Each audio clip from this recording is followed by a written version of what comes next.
বেশ কয়েক সপ্তাহ ধরে আমরা সিরিজ আকারে আমরা জুলাই গণ অভ্যুত্থান, জুলাই সনদ এবং এই জিনিসগুলোর বাস্তবায়ন নিয়ে প্রোগ্রাম নামাচ্ছি। তো জুলাই অভ্যুত্থানের ব্যাপারটা নিয়ে যদি শুরু করতে চাই, এই ঢাকা বিশ্ববিদ্যালয় এবং এই শাহবাগের প্রান্তর থেকে যখন 5ই জুলাই 2024-এ প্রথম কোটা সংস্কারের জন্য আন্দোলন শুরু হয়, তখন থেকেই ফ্যাসিস্ট যে সরকার, শেখ হাসিনার সরকার, তাদের পেটোয়া বাহিনী দিয়ে, পুলিশ বাহিনী দিয়ে ঢাকা বিশ্ববিদ্যালয় সহ দেশের বিভিন্ন প্রান্তরের যেই শিক্ষার্থীরা কোটার ন্যায্য দাবি আদায়ের জন্য রাজপথে নেমেছিল, তাদেরকে বিভিন্নভাবে হেনস্থা এবং পুলিশের মাধ্যমে নানা ধরনের হয়রানি এবং জেলও খাটতে হয়েছে আমার পরিচিত অনেক বন্ধু বান্ধবকে।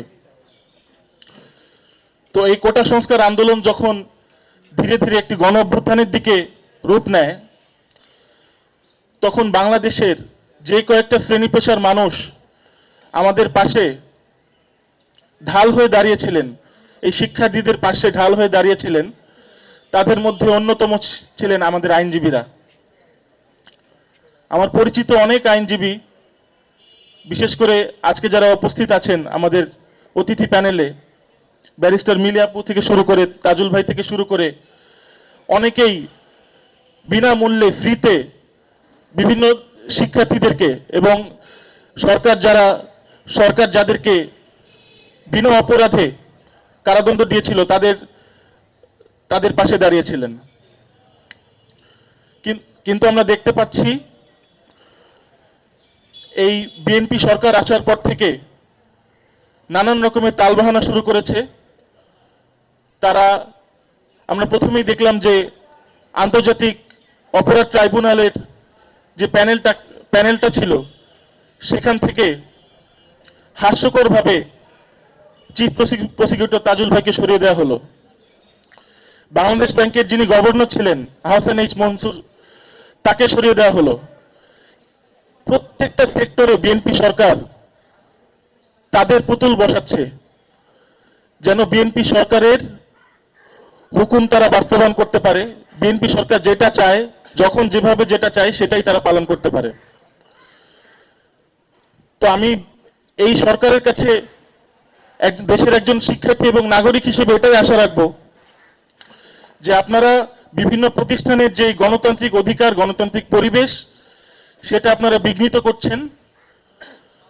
আপনারা বিভিন্ন অফিসে আদালতে আপনাদের মন মতো প্রার্থী বা মন মতো মানুষ বসানোর মাধ্যমে আপনারা সেই জায়গাগুলোর গণতান্ত্রিক যে পরিবেশ, সেটা বিঘ্নিত করছেন এবং যেটা মোটেই কাম্য নয়। আমরা ইউনূস সরকারের আমলে দেখলাম যে বিভিন্ন অধ্যাদেশ বাস্তবায়ন করার জন্য ঐক্যমত্য কমিশনের বিভিন্ন কমিটি গঠন হয়েছিল এবং সেগুলোর বেশিরভাগ অধ্যাদেশই এখন পর্যন্ত বাস্তবায়ন করা হয়নি। আমার পূর্বে আবির বলে গেল যে ব্যাংকিং আইন থেকে শুরু করে প্রত্যেকটা আইনেই বিএনপি সরকার তাদের মতো করে সে আইনগুলোকে হয় রহিত করছে, না হলে বলছে যে আমরা সেগুলো পরে বাস্তবায়ন করব। তো এর মতো অবস্থায় দেশের একজন সুনাগরিক হিসেবে, দেশের একজন শিক্ষার্থী হিসেবে আমাদের এটাই কাম্য বিএনপি সরকারের কাছ থেকে যে আপনারা যেই ম্যান্ডেট নিয়ে আপনারা এই ক্ষমতায় বসেছেন, এই কোটা সংস্কার আন্দোলন, এই জুলাই গণ অভ্যুত্থান না হলে আপনারা এখন এইখানে বসতে পারতেন কিনা সেটা আসলে অনিশ্চিত। আপনারা আমাদেরকে নিয়ে, শিক্ষার্থীদেরকে নিয়ে মজা করে অনেক কথাই বলেন যে আমরা নাকি শেষ ওভারে 12 রান নিয়েছি এবং আপনারা 300 রান করেছেন। আপনাদের 300 রান করতে 17 বছর লেগেছে, কিন্তু আমরা 36 দিনেই 12 রান করেছি, এটা আপনারা মাথায় রাখবেন।